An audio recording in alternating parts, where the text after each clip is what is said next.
Have you ever wondered if this pain or anguish is not here to destroy you, but to train you instead? Consider for one moment, what if this diagnosis, this illness, this disease, this scar, this breath that burns in my chest is not a sentence, but a summons? Hi, I'm Cloud. And I have lung cancer. Still strange saying this out loud. This channel is my way of defying this disease, a place to regroup and gather my strength. I'm gonna need you in my corner. Here we will thrive beyond cancer. I truly pray that someday soon I can run again. Tonight is our second episode in our Pain to Purpose series titled The Day I Stop Wasting My Suffering. Stay with me for the next 10 minutes as we explore these three concepts. Three creative and character building endeavors to focus energy and attention, to stop wasting suffering. Number one, to focus on the physical body. Number two, to focus on your loved ones intentionally. And number three, pay your kindness forward to an absolute stranger. Let's explore this evening. In this journey, I stand between the violence of surgery, the poison, and the promise of chemotherapy. I stand in the middle of it, and I decide I do not waste my suffering, I convert it. On this day that I decided to stop wasting my suffering, I have decided on this, to focus on the physical body. I invest 15 minutes of my full focus, my attention, my prowess, not to impress, not to escape, but to honor life. This is where I started, just 15 minutes a day in my sanctum. My lungs have been cut, burned, weakened, but they are still mine. My body is not my enemy. It is my training partner. I lift what little I can. With pride, I walk when I cannot run. I breathe with intention. I train obedience to effort. Because this is what is mine. Effort is mine. Discipline is mine. 15 minutes is mine. I show up. I show up daily because a man who abandons his body, abandons his post, abandons his mind, abandons who he is.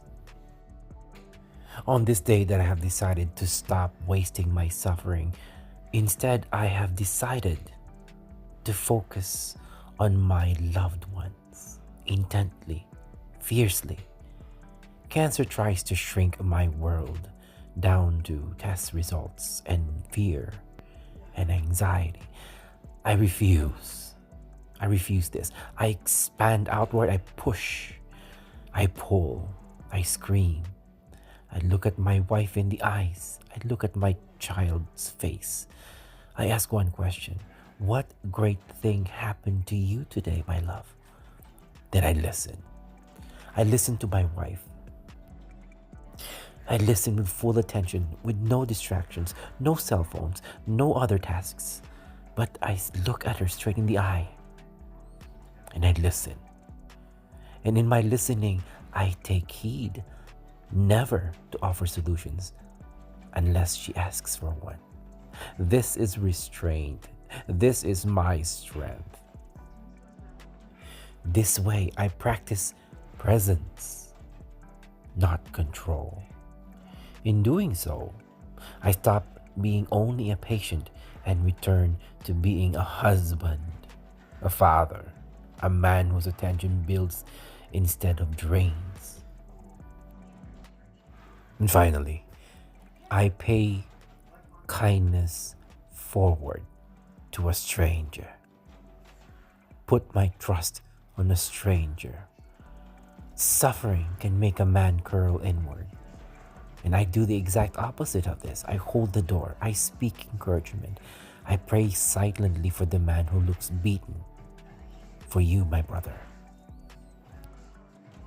I hold the door open for another person.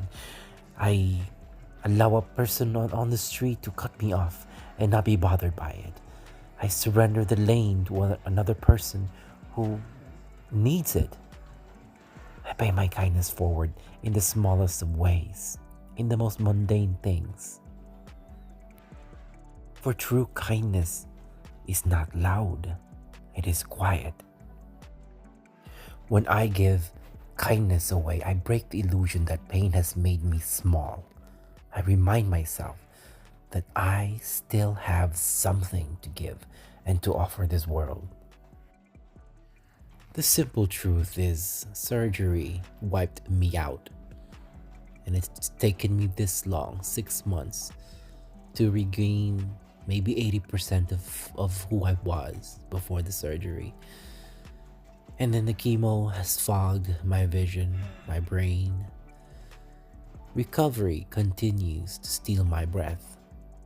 But I get up every day. I fight again and again, then again. I discover that my discipline is louder than fear.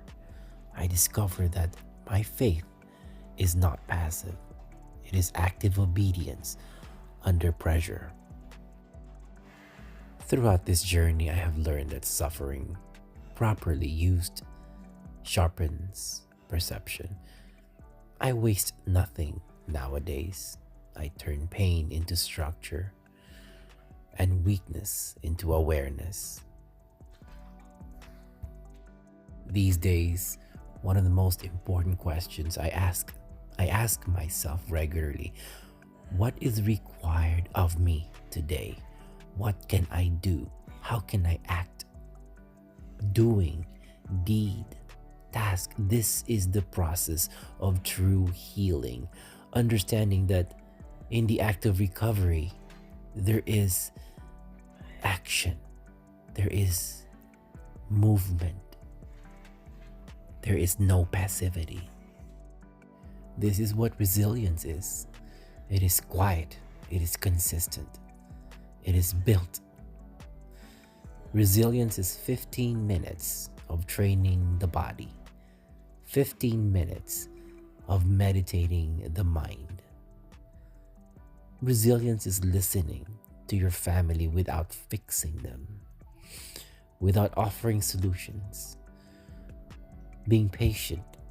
Resilience is giving kindness when you feel empty. So now, my brother, here's two practical things that you can do today, right now. Number 1, set a timer. Set a timer for yourself for 15 minutes of you in your sanctum, to move your body, to walk it off, to stretch, to lift, to breathe, to meditate. And then in that meditative moment, remember to slowly inhale and exhale and remind yourself that effort is still yours. So let me ask you this question tonight.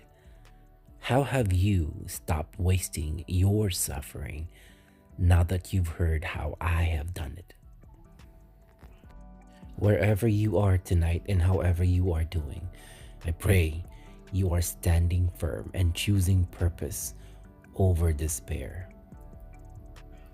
If you find value in my Stoic blueprint to recover the body and rebuild the mind, please subscribe and check out my other videos. I'll see you soon, my brother.